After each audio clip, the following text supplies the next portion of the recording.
gonna go through this all day long. I'm never eating again.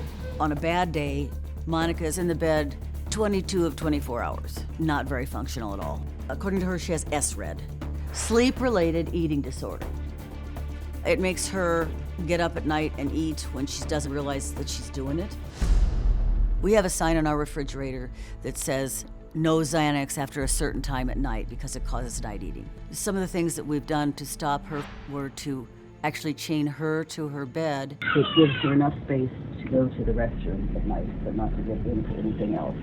We've also locked up all of the cabinets. Here's a lock on the fridge. I have the key. I sleep with the key.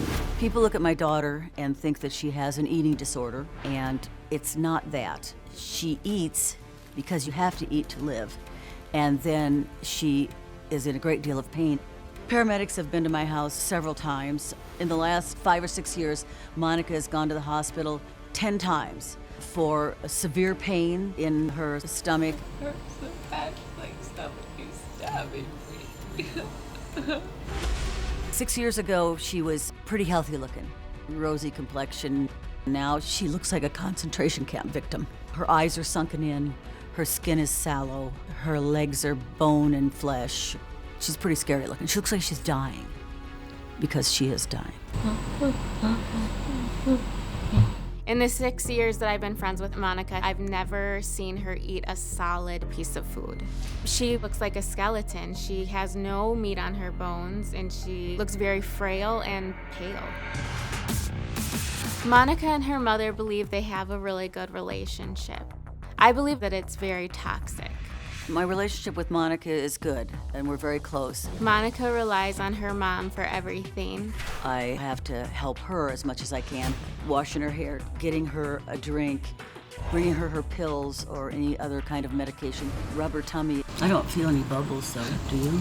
Anything that she wants, she can definitely get it from her mom. Monica's 100% dependent on me. Stephanie has given Monica her credit card information so Monica can order whatever she wants online, and a lot of those things are the laxatives or things that are not good for her health. Monica is mostly financially dependent on me. She lives with me, and I pay the rent, the car insurance, whatever it is she needs. Because Stephanie can't say no to Monica, it's speeding up the process of Monica dying. I have Lyme disease. It's given me a lot of complications in my life. I could eat about 5 or 6 things, and that was fine. That sustained my life. I was happy. And then when I got C-diff, all of that went away. I couldn't eat one food. Nothing. I'm allergic to everything. My gut hurts like you can't imagine. And then I have to spend the whole day going to the bathroom. I can't eat anything. She's seen it. She's my caretaker. She'll usually warm me up a little bit of broth and put a bunch of salt in it, and I'll have a couple sips, and I mean a cup. Sometimes when I take certain medicines, they have side effects that make you hungry, and then that's a downfall. Never in my whole life have I ever taken medicine to go to sleep all day. I mean, I have a 0 quality of life, but it's the only thing that I know to do to get away from the pain for a couple hours. It's too much on your body, it's too much on your heart and your soul. And I've lost the majority of my friendships. I've lost, I'm bedridden. I don't see the outside world. I haven't been outside for a year until I came here. My biggest fear is being like this forever until I die. I want to look like I did when I ran marathons, and when I weighed 135 pounds and I looked normal and healthy and had an ass and had boobs and looked like a woman. I feel like a 12-year-old boy. There's nothing sexy about me. I feel disgusting. People look at me and think I have an eating disorder. I don't have a sorry. I don't have an eating disorder. I can't eat. What do you think's going to happen with you? I think I'm going to die.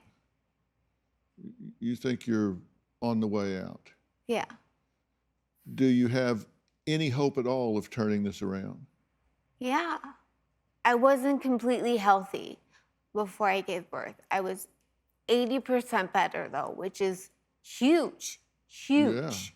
Yeah. Okay, I was showering, I was going to the gym, I was driving a car, I was getting dressed, I was putting on makeup, I was talking to my friends, I was doing normal things. And then when I gave birth, I got C-diff in the hospital, and I have not recovered since. And I haven't been able to eat anything since. Nothing, not a grape, not a piece of fruit, nothing. Everything makes me sick. I have Monica's 2-year-old son that I'm taking care of. He's a lovely child, but he is 2 years old. He takes a lot of time and effort all day long. I know Monica's relationship with her son is strained because she's not able to care for him. She's not able to change his diaper or to pick him up and put him to bed or pick him up off the floor when she's really sick. She's just weak, very weak. But she's a very good mother. When she's feeling better, she gives him all the time she can. She loves him very much. It's not her mothering that is bad, it's her physicality that prevents her from being the person she wants to be for her son. I worry that he needs a younger person to be raising him because he's getting more and more active and he can outrun me in a whip stitch. And I want her to get well so she can do this, and that's what she wants too. I want to be with my son and I want to be normal. I'm not a bad mom. I'm just sick. I love him to death. I'd do anything for him. That's why I'm here. That's why I'm fighting. Or else I would have given up ages ago. I also worry that if she dies as he gets older and looks at photos and sees how sickly his mom was, that he's gonna look around and say, why didn't anyone help her? Look, here's the deal. Both of you have said that on the course you're on right now, you think that this could wind up taking your life, that you could wind up dying here, and that you've been close to it before, 15 days without eating. And this can put you into heart failure, it can put you into kidney failure. You can get to that point. And you're using a lot of absolutes saying, I can't eat anything. And I can if I have a fecal transplant, yeah, but I can't find anybody to do it for me. That's all that I need. But the reality is you can't get that right now, right? Right now, yeah. Okay, so if that's the reality, then what do you do next? What do you do if you can't get that? I was hoping you could help me get one. Yeah. Well, here's what I think needs to happen, and that is that you have to do everything that you can do to maximize your situation with the things that you do control.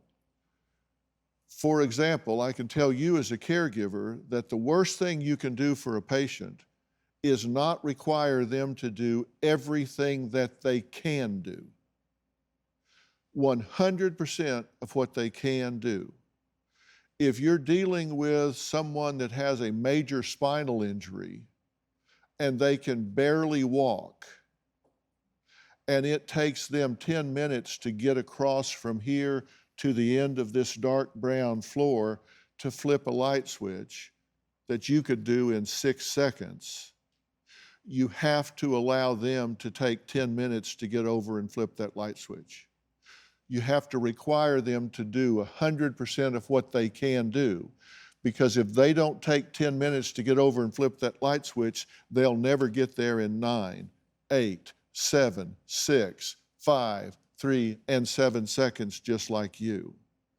If you don't require them to become an active member of the treatment team, then they'll never become an active member of their treatment team. And you're being, in my view, way too passive. And why would you get out of bed? Why would she do anything if somebody's doing everything for her? You buy her laxative, you buy her cigarettes, you do things for her out of love. Okay, but she's your daughter. And look, if this was my daughter, it would be very hard for me to not do everything that you're doing. I totally get that. It's not that I don't understand it. What would you suggest? Actually, I don't buy her laxatives. We have Instacart. She orders them on Instacart, and they get delivered with everything, with the food bill. Well, but she couldn't buy them without you. Why not? She doesn't have any money. Yes, she does. From what? She's on disability. Okay, is that not making sense? She has her own money, not a lot. She lives with me, but she does have monthly income. Okay. I'm sorry, is that No, upsetting? No, it's not upsetting. My point is, you want her to have to do for herself Yes. everything that she can possibly do. Correct. And I And do. if she's on disability, then that's a very minimal amount of money, and she shouldn't be able to afford cigarettes. Well, that's a point. That's why I'm saying she can't afford some of those things, and you're making it possible for her, which she shouldn't be doing. She shouldn't be smoking. Correct. And I can tell you, if she came to me wanting a fecal transplant, the first thing I would do is assess what all is she doing to maximize her health before I'd consider doing this procedure. That alone would disqualify her. And I tell you, 99 out of 100 doctors that can do that procedure, that would disqualify them. She's never been told that by any doctor that she's Never. gone to, and they Okay. are GI doctors in Florida and Wisconsin. I agree with you. I think the smoking is horrible. I am not giving you medical advice here. That is not my lane. I'm telling you, there is a huge psychological overlay here, huge, that will sabotage the best medical regimen I agree. if you don't do the things that you need to do. And I'm telling you that you need to deal with the depression. You need to become a very active member of the treatment team. Chronic disease is a very difficult thing to live with and manage, and for family and for the patient as well. And I'm saying you need to require more of yourself, and you need to require more of her. And I'm not saying that in a punitive way. I'm saying when you do, then she has more of the life that she deserves. You're not doing anything to sabotage her. You're not doing anything to hurt her. Everything you're doing is out of love for her. I see that. I can see it in your eyes when you look at her, when you talk about her. But you guys deserve better care, and you need to require more of her, and you need to require more of your treatment team. And before you go in to see your doctor, you need to write down what your questions are, what your needs are. And when you get in there, realize that doctor's working for you.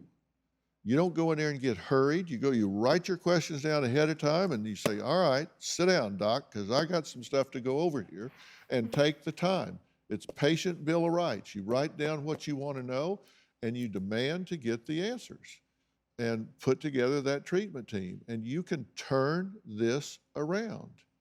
And when you're active like that, and you get to the point where you now ask for a procedure, you deserve the procedure, you've earned the procedure, you have the right to ask for the procedure, and they will take you seriously. Right now, a doctor would look at you and say you are a high-risk patient that is very likely to not be satisfied, and they're not going to rush to treat you. She was a marathon runner, she was a teacher. And now, I don't have an eating disorder. I can't eat. And get this, Monica chains herself to the bed at night. in fear of food. You brought your chains to LA, why? New Dr. Phil. Check your local listings. Do you have a story or a question for me? Click the link in the description and tell me what in the world is going on.